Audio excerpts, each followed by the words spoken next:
Last week, Twitter permanently banned Tommy Robinson for a tweet that supposedly violated its terms and conditions. Let's take a look at the offending tweet. As you can see, Tommy claimed Islam promotes killing people.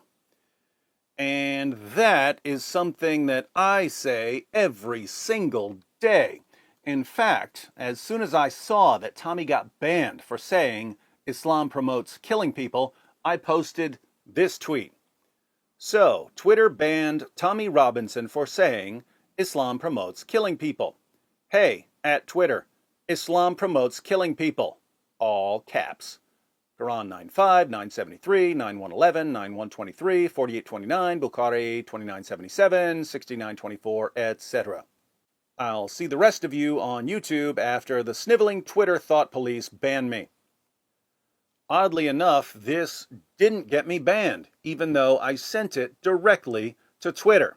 So, the next day I tweeted, "Hey, at Twitter, when Muhammad said, 'Whoever leaves his Islamic religion, kill him,' Bukhari 69:22, did he A, promote killing people, or B, not promote killing people?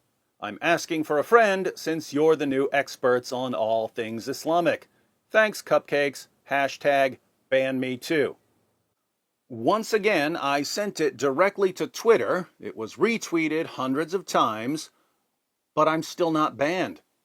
I tried again the next day with, "Hey, at Twitter, Quran 9:111 says, 'Surely Allah has bought of the believers their persons and their property for this, that they shall have the garden.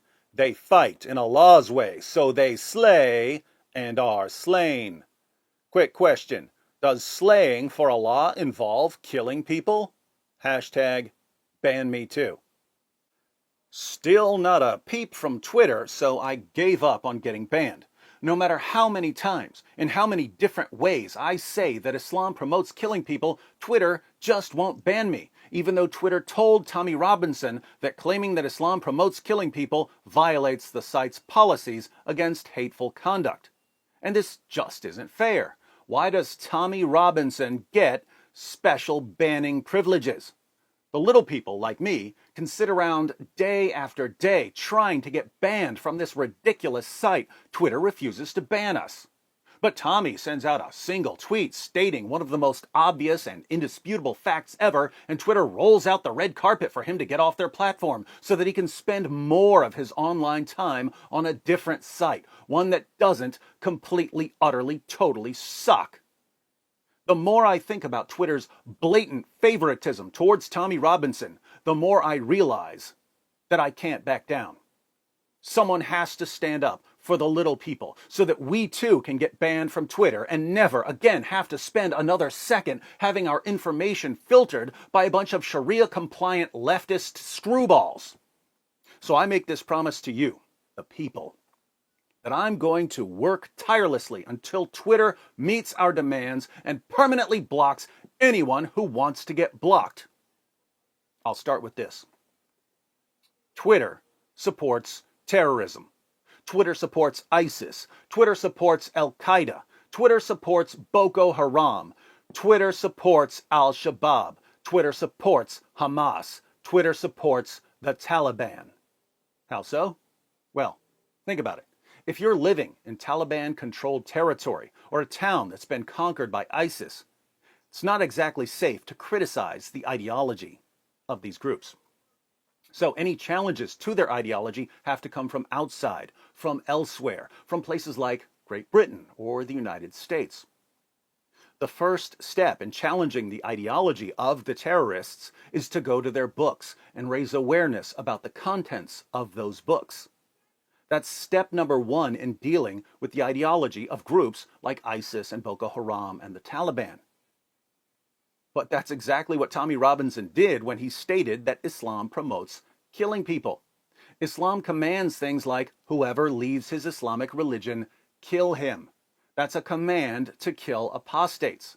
There are places in the world where apostates are being killed because it's commanded by Islam. It's not safe for the apostates in those areas to speak out against Muhammad's commands. So the only people who can speak out against the commands are outsiders, people like Tommy Robinson. But when Tommy says something that's completely and indisputably true, Twitter replies, "You're banned, because even though you can say whatever you want, whether true or false, about any other religion in the world, you can't make certain statements about Islam, even if they're true." So Twitter actively prevents people from challenging the ideology of terrorists. Twitter protects their ideology. To challenge the ideology of terrorist groups is, according to Twitter, hate speech. The result is that people who live in areas dominated by jihadis aren't safe to challenge the ideology of jihadis, and people who don't live in areas dominated by jihadis are marginalized and silenced by sites like Twitter. Hence, the ideology goes unchallenged and the jihad continues. Terrorists couldn't hope for better friends than Twitter and the other Western powers that shield Muhammad's commands from criticism. Are you going to ban me now, Twitter? Or do I have to keep going? I humbly await your decision. Well, let's make this quick, because after I get banned by you, I'll schedule a trip for the UK, which will also ban me for saying something undeniably true about Muhammad and the Quran.